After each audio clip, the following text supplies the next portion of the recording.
Uma Linda Mulher é um dos filmes mais populares da história do cinema e foi recorde de bilheteria. Críticos consideram que esse foi um dos filmes de maior sucesso no gênero de comédia romântica. Só que vocês sabiam que o elenco era pra ser totalmente diferente? Além disso, o filme era pra ser uma crítica sombria acerca da prostituição lá da década de 80. E não tinha nada a ver com o filme que a gente conhece hoje. Tá a fim de descobrir como que toda essa mudança aconteceu? Então fica comigo até o final do vídeo e bora pra mais um Geek Vintage.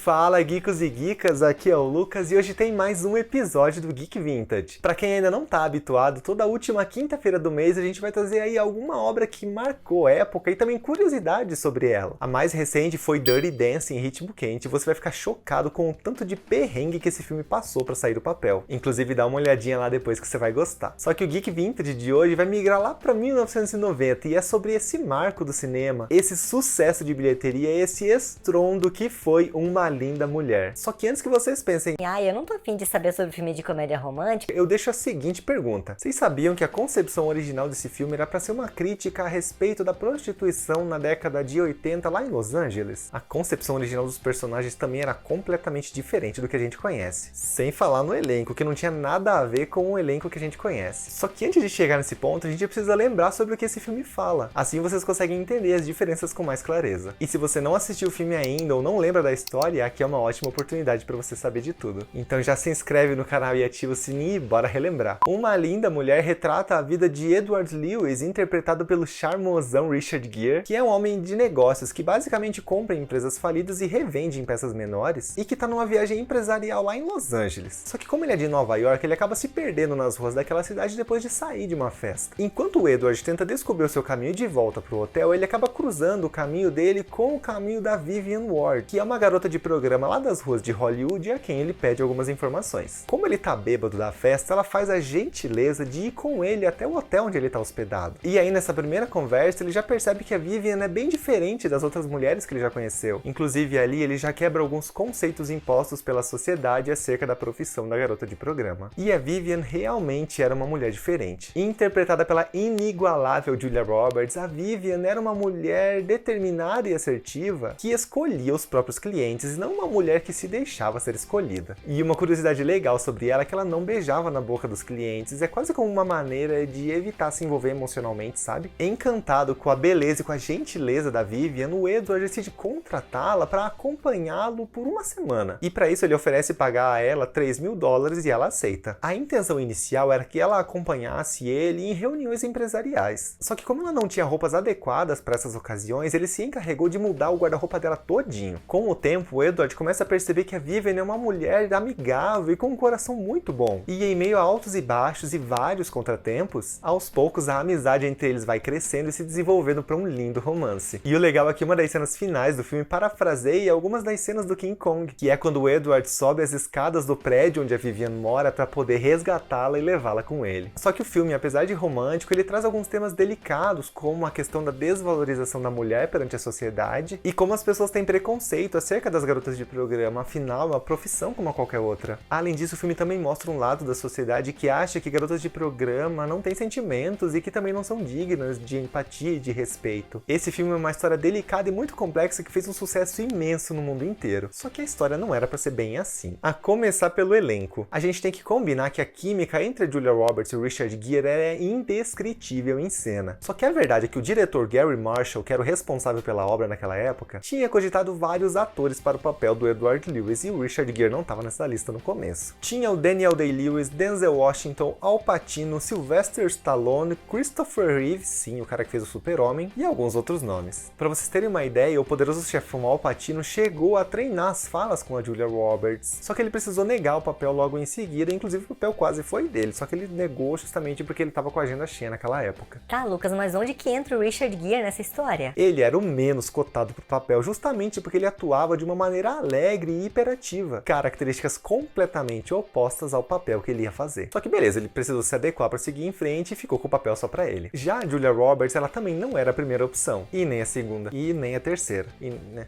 Para começar, ela não era assim tão conhecida naquela época, e até chegar no nome dela, várias atrizes foram cotadas. Karen Allen, Jennifer Connelly, Winona Ryder, Molly Ringwald, Meg Ryan, Michelle Pfeiffer, Daryl Hannah, Mary Steenburgen, Taylor, Jennifer Jason Leigh, Valeria Golino e outros nomes. Alguns desses nomes, inclusive, negaram o papel por alegar que seria algo degradante para mulheres e outras não queriam o papel justamente porque não queriam interpretar uma garota de programa no cinema. E depois que toda essa lista foi zerada, sobrou só um nome lá no limbo, praticamente esquecido, e era o nome da Julia Roberts, que por sinal ainda estava começando no mundo do cinema e praticamente ninguém conhecia ela direito ainda. Nem preciso dizer que o desempenho dela desse filme fez dela uma das maiores estrelas que a gente conhece hoje em dia, né? A produção desse filme tinha um orçamento considerável para poder trabalhar bem todas as partes necessárias para construir a obra. Para vocês terem ideia, Uma Linda Mulher tinha 14 milhões de dólares para gastar, bem diferente de Dirty Dancing, que eu comentei aqui nesse vídeo, que tinha somente 4 milhões e meio. E eles conseguiram gravar em vários locais diferentes, até mesmo dentro dos estúdios da Disney. Só que nem tudo foram flores. Algumas distribuidoras de alguns produtos que iam aparecer no filme, como a Ferrari e a Porsche, que o Richard Gere iria dirigir em algumas cenas, simplesmente se recusaram a colocar os seus produtos no filme porque eles não queriam ser associados a garotas de programa. Só que quem acabou topando o convite foi a Lotus Car. Eles analisaram a situação e encontraram ali uma oportunidade de negócio e colocaram o carro da época, que era o Lotus Spirit, em cena. E, gente, deu muito certo. Pra vocês terem uma ideia, a venda do Lotus Spirit triplicou no ano seguinte. Tá bom pra você, Porsche e Ferrari? Só que apesar desse imprevisto, a produção tinha tempo suficiente para conseguir fazer todas as gravações. Então tudo correu muito bem e com bastante bom humor. O diretor, ele era bem parceiro dos atores, inclusive tem uma cena em que a Julia Roberts, ela precisou dar risada, e a realidade por trás das câmeras era que o diretor tava ali atrás, fazendo cócegas nela para que ela conseguisse dar risada. Só que apesar de todo esse conjunto que eu comentei aqui, a ideia original do filme era totalmente diferente dessa. Ele era para ser um drama sombrio que ia relatar a prostituição na Los Angeles da década de 80 e o relacionamento entre os personagens principais ia envolver até mesmo o uso e o vício em drogas. O filme meio que ia mostrar a personagem da Vivian querendo ir pra Disney, só que pra isso ela ia ter que ficar longe da cocaína, sabe? No fim das contas, essas características da Vivian acabaram passando pra sua amiga no filme, a Kit, e todo o conceito do filme foi mudado mediante uma solicitação do presidente da Disney Studios daquela época. Ele queria que tudo migrasse pra um conto de fadas romântico e moderno, e ele realmente conseguiu. Acompanhado à mudança de roteiro, o filme também trouxe uma trilha sonora formidável, repleta de clássicos que marcaram gerações. Teve a música Pretty Woman, de Roy Orbison, e também Must Have Been Love, da banda Roxette, que bombou no mundo inteiro naquela época. E ainda bomba, na verdade, né? Porque a música é boa pra caramba. E depois de lançado, o sucesso desse filme foi tanto que ele se manteve ali no top 10 por 16 semanas e já arrecadou mais de 450 milhões de dólares no mundo inteiro. E a Julia Roberts, que era a última da fila para conseguir o papel, acabou vencendo o Globo de Ouro de Melhor Atriz e ainda conseguiu uma indicação ao Oscar na mesma categoria. E algumas curiosidades legais sobre o pôster de divulgação do filme que talvez você não saiba. O cabelo do Richard Gere, ele era preto somente no pôster do filme, tá? Porque no filme ele é bem diferente. E o corpo que aparece nessa foto de divulgação também não era da Julia Roberts. Na verdade, esse corpo é da atriz Shelley Michelle, que também foi dublê de corpo em algumas cenas do filme. E apesar de algumas críticas controversas, não é à toa que esse filme marcou gerações, né? E aí, já assistiu o filme e ficou com vontade de assistir? Deixa aí seu comentário, e se você curtiu o vídeo, não esquece de se inscrever no canal e ativar o sininho, compartilhar com a galera e deixar aquele like nervoso. Até o próximo vídeo e falou!